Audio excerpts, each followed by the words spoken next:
Hi, History 901. This is Kyle Hirschfeld, and I'm here today to talk to you about Cold War film historiography. So, the historiography of Cold War films is pretty vast. It's a wide array of films. It's a wide array of different uh, ways to approach it. For instance, you could look specifically at post World War II films created during the Cold War era. You could also look at Korean War films. You could look at Vietnam War films. My research is going to take all of these into account.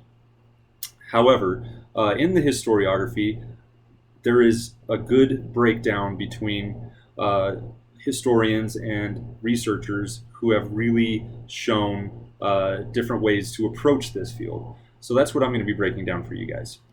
So, as early as 1981, there was work being done in the field of the Cold War's influence on American culture. So, it began in 1982 with Philip D. Badler's American Literature and the Experience of Vietnam, which analyzed how Vietnam had created this uh, lens through which authors were now writing. It was anti-military, it was anti-American, and that is how Badler presented it. He really starts this discourse that pop culture produced from the Vietnam War was inherently political, and this was a firm line that was drawn all the way through the early 2000s. Michael Anderegg continues this thought in 1991's Inventing Vietnam, The War in Film and Television. Milton J. Bates continues it in The Wars We Took to Vietnam, Cultural Conflict and Storytelling. And finally, Mark Taylor in 2003 writes The Vietnam War in History, Literature, and Film.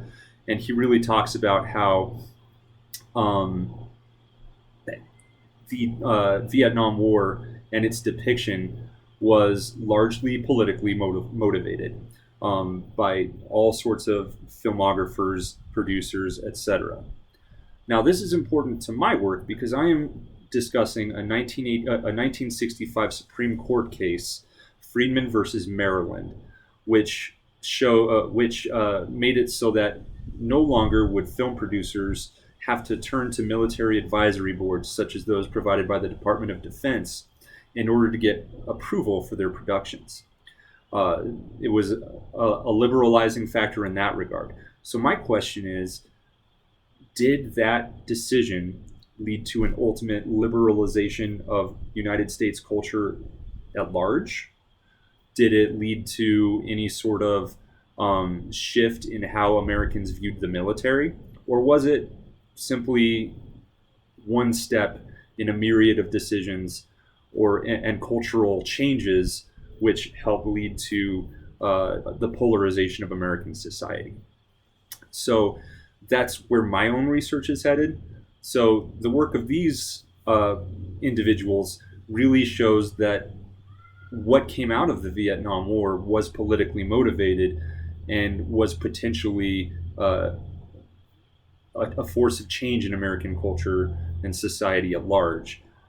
My question is, what did the 1965 decision have to do with that?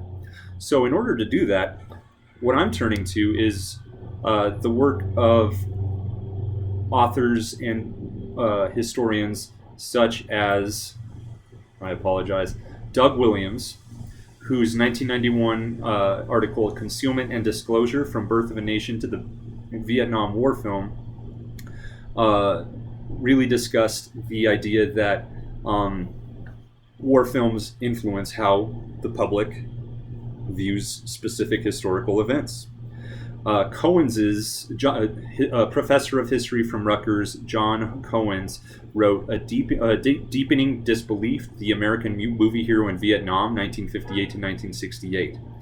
And this one is very helpful for my own purposes because it provides sort of the template that I'll be following, at least for the early going in my research.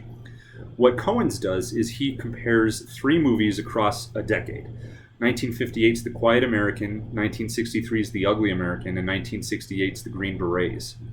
And what he argues is that over those 10 years,